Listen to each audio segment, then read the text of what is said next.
আসসালামু আলাইকুম দর্শক, গেল কয়েক মাস ধরে, মাসখানেকের উপর ধরে সেভেন সিস্টার্স নামটা আমরা বরাবরই শুনছি।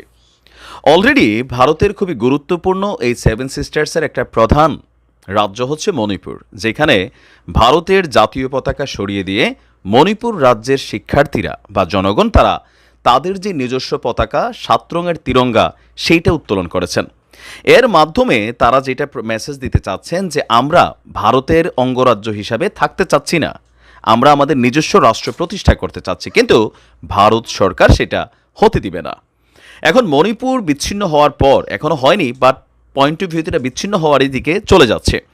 আলোচনায় উঠে এসেছে বাংলাদেশ আসলে সেভেন সিস্টার্সের সাথে তাদের সম্পর্কটা কি, বা ভারতের কেন বাংলাদেশ ইস্যুতে কনসার্ন করা জরুরি। আমাদের আজকের এই ভিডিওতে আমরা সেই তথ্যগুলোই দিতে যাচ্ছি, একদম কি বলা হয় যে বস্তুগত যেই জিনিসগুলো আছে সেগুলো দিয়েই। ভারতের উত্তর পূর্ব দিকে চীন, বাংলাদেশ এবং মিয়ানমার দেশের সীমান্ত অবস্থিত 7টি রাজ্যকে একত্রে বলা হয়ে থাকে সেভেন সিস্টার্স বা 7 বোন।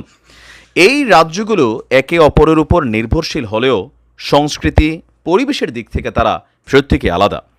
এসব রাজ্যের বেশিরভাগ মানুষই হচ্ছে আদিবাসী জাতি বা উপজাতি সম্প্রদায়ের। আপনার অরুণাচল প্রদেশ, আসাম, মণিপুর, মেঘালয়, মিজোরাম, নাগাল্যান্ড এবং ত্রিপুরা। বাংলাদেশের সরকার দায়িত্ব নেওয়ার পরপরই আমাদের ডক্টর ইউনূস সাহেব বলছিলেন আপনার ভারতের এনডিটিভিকে যে আপনি যদি বাংলাদেশকে অস্থিতিশীল করে তোলেন তাহলে সেই অস্থিরতার আজ কিন্তু বাংলাদেশের বাইরেও মিয়ানমার, সেভেন সিস্টার্স, পশ্চিমবঙ্গ সব ক্ষেত্রে ছড়িয়ে পড়বে। এখন আসুন আমরা এখানে তথ্যগত দিক থেকে দেখি। ভারতের সেভেন সিস্টার্সের যে শোভা, প্রাকৃতিক সম্পদের প্রাচুর্য, সংস্কৃত, এই সকল নিয়ে অনেক লেখা হয়েছে। বাস্তবে 47-এ ভারতের স্বাধীনতার পর কাশ্মীরকে বাদ দিলে দেশের যেখানে সবার আগে বিচ্ছিন্নতাবাদী আন্দোলন মাথাচাড়া দিয়েছিল সেটা হচ্ছে নাগাল্যান্ড। এজিট ফিজুর নেতৃত্বে আপনার নাগা ন্যাশনাল কাউন্সিল তাদের স্বাধীনতার লড়াই শুরু করেছিল 1950-এর দিকে। আপনার মিজোরামের দুবারের মুখ্যমন্ত্রী, মিজো ন্যাশনাল ফ্রন্টের সর্বোচ্চ নেতা জোরামথাঙ্গা বছর দুয়েক আগে এক প্রতিবেদনে সাক্ষাৎকারে বলেছিলেন বাংলাদেশের সাহায্য না পেলে তাদের মিজো জাতীয়তাবাদী আন্দোলন কখনোই সফলতার মুখ দেখত না এবং মিজোরাম একটি পৃথক রাজ্য হিসাবেও আত্মপ্রকাশ করত না। 60-এর দশকের শেষে তাদের জন্মলগ্ন থেকেই বাংলাদেশের ভূখণ্ড তখনকার পূর্ব পাকিস্তানে আশ্রয় পেয়েছিল, যা অব্যাহত ছিল প্রায় দীর্ঘ 2 দশক ধরেই। পূর্ব পাকিস্তান সরকারের আতিথেয়তায় ঢাকায় লালমাটিয়া এলাকাতে একটি বাড়িতে থাকতেন এনএমএফ-এর প্রবাদ প্রতিম নেতা লাল ডেঙ্গা। প্রায় চট্টগ্রামের সাজেক ভেরি এবং তার আশেপাশের এলাকাতে তখন তারা আশ্রয় পেয়েছিল।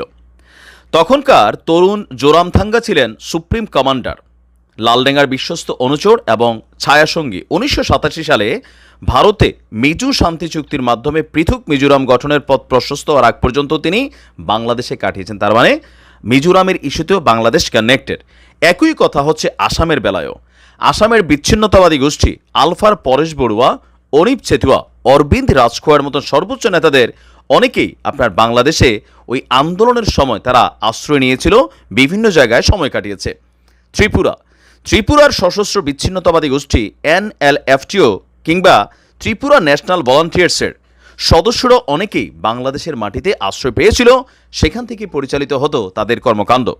বিএনপি ক্ষমতায় থাকাকালীন বাংলাদেশ সরকার অবশ্য কখনোই তাদের দেশের মাটিতে এইসব গোষ্ঠীগুলোর অস্তিত্ব স্বীকার করেনি, আর এগুলো নিয়ে ঢাকা দিল্লির দ্বিপাক্ষিক সম্পর্ক খারাপের দিকে গিয়েছিল। 2009 সালেও শেখ হাসিনার প্রধানমন্ত্রীত্বের দ্বিতীয় মেয়াদে এই দৃশ্যপটে এখন নাটকীয় পরিবর্তন ঘটে।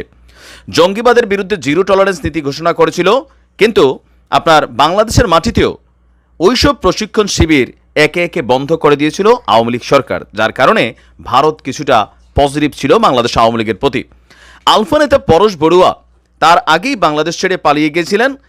আর আমরা দেখি যদি মিয়ানমারের সিতুয়ে বন্দরের বদলে চট্টগ্রাম বন্দর থেকে সড়কপথে পণ্য পরিবহন করা ছিল উত্তর পূর্ব ভারতের জন্য তুলনায় অনেক সহজ।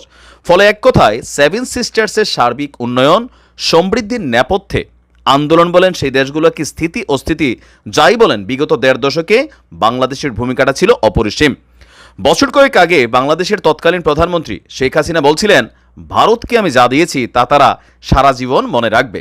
এখন এখান থেকে যতটুকু বোঝা যাচ্ছে যে ভারতের উত্তর পূর্বাঞ্চল তথা সেভেন সিস্টার্সের যে নিরাপত্তাগত দৃষ্টি, সেটা এক দশকে অনেকটাই ছিল স্থিতিশীল, শান্তিপূর্ণ, আর তার পেছনে শেখ হাসিনার সরকার যথেষ্ট ভূমিকা রেখেছেন ভারতের পক্ষে। সেভেন সিস্টার্সের জন্য শেখ হাসিনা সরকারের আরেকটি বড় উপহার ছিল বাংলাদেশের চট্টগ্রাম এবং মোংলা বন্দর ভারতকে ব্যবহারের অনুমতি দেওয়া।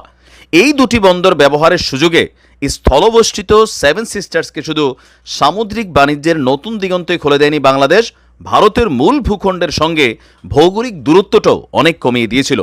মাতারবাড়ি বন্দর যদি চালু হয়, এতে আরও সুযোগ বাড়বে আপনার ভারতের। তার মানে এই যে সেভেন সিস্টার্স, তাদের অর্থনীতি, তাদের সেখানে কোনো আন্দোলন, সেইখানের কোনো স্থিতিশীলতা, অস্থিতিশীল পরিবেশ, সকল কিছুই বাংলাদেশের সাথে কানেক্টেড। তাহলে বুঝতে পারছেন কেন বাংলাদেশের ইস্যুতে, সেভেন সিস্টার্সের ইস্যুতে বাংলাদেশ কেন গুরুত্বপূর্ণ, বা ভারত সরকার কেন মনে করে বাংলাদেশে যে সরকারটা থাকবে এটা তাদের অনুকূলে থাকা উচিত। বিএনপির সময় যে 10 ট্রাক ইস্যু বাবর সাহেবের, সেই ইস্যুটাতে ভারতের গোয়েন্দা প্রতিবেদন বলেছিল এই যে রকেট, গ্রেনেড বা যাই হোক, এটা সেভেন সিস্টার্সের দিকে যাচ্ছে। এই যে গতকালকে মণিপুরে রকেট হামলা হয়েছে মুখ্যমন্ত্রীর বাড়িতে, এই রকেট কোন পথে ঢুকলো, এইটাও ভারত সরকারের একটা চিন্তার ইস্যু। বুঝতেই পারছেন?